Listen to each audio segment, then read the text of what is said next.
Hello friends, welcome to my channel. இன்னைக்கு நம்ம ஒரு இன்ட்ரஸ்டிங்கான ரெசிபி பார்க்க போறோம். Beetroot puri and aloo puri. ரொம்ப ஹெல்த்தியான ரெசிபி. எப்படி பண்றதுன்னு பார்க்கலாம். ஃபர்ஸ்ட் பீட்ரூட் பூரிக்கு மாவு பிசைஞ்சிடலாம். 2 கப் மாவு எடுத்துர்க்கேன். அதுக்கு வந்து ஒரு பிஞ்ச் salt, தேவையான அளவு உப்பு நான் சேர்த்துக்கிறேன்.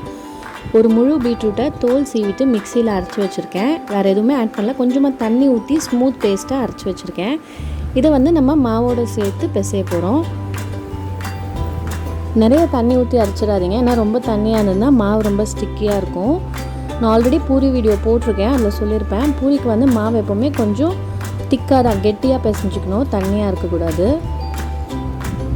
ஸோ கொஞ்சமாக எக்ஸ்ட்ரா தண்ணி வேணும்னா தெளித்து நம்ம ஒரு டைட் டோவாக இதை பிசைஞ்சிக்கலாம்.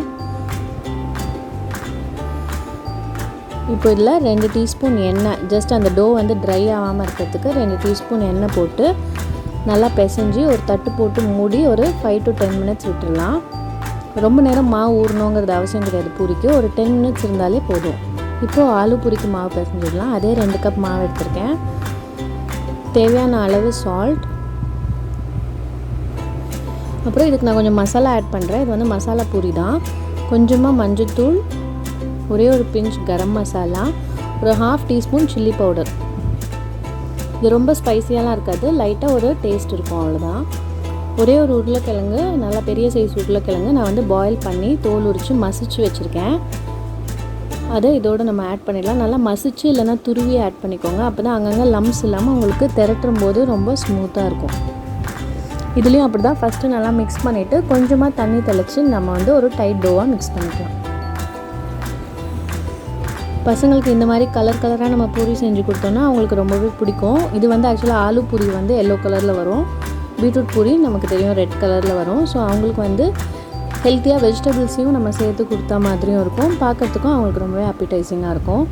இதுலேயும் நான் வந்து 2 டீஸ்பூன் எண்ணெய் ஆட் பண்ணிக்கிறேன்.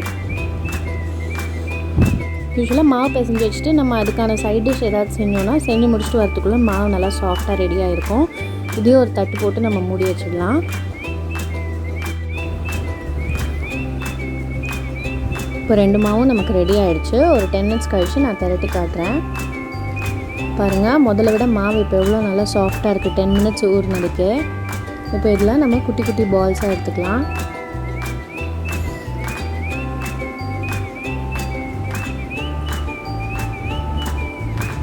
பீட்ரூட் வந்து உடம்புக்கு ரொம்ப நல்லது, அதில் நிறைய நல்ல விஷயங்கள் இருக்குது. பட் குழந்தைங்க வந்து பீட்ரூட் பொரியெல்லாம் செஞ்சு கொடுத்தோன்னா சாப்பிட மாட்டாங்க. ஸோ இந்த மாதிரி நம்ம மாவில் சேர்த்துட்டு பீட்ரூட் பூரி, பீட்ரூட் சப்பாத்தி கூட நம்ம செஞ்சு தரலாம். ரொம்ப அந்த பீட்ரூட் டேஸ்ட்டெல்லாம் வராது, நார்மல் பூரி மாதிரி தான் இருக்கும், ரொம்ப நல்லாயிருக்கும். ஸோ இந்த ஆலு மசாலா பூரியோடதையும் நான் வந்து மாவு சின்ன பால்ஸ் பண்ணிக்கிறேன்.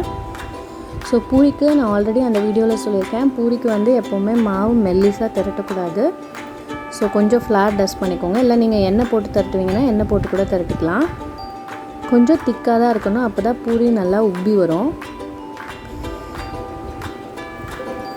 ஸோ ரொம்ப மெல்லிஸாக திரட்டாமல் கொஞ்சம் திக்காகவே நம்ம திரட்டிக்கலாம்.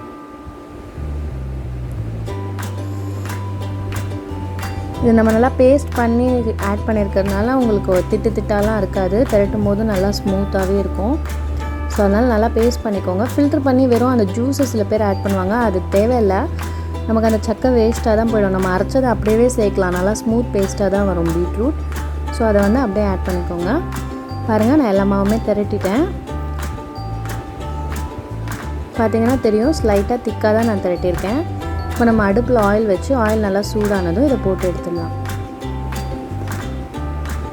ஆயிலில் போட்ட உடனே நம்ம வச்சுருக்க கரண்டி வச்சு லைட்டாக அப்படியே ஆயில் உள்ளே ப்ரெஸ் பண்ணி விட்டிங்கன்னா பூரி நல்லா சூப்பராக உப்பி வந்துடும்.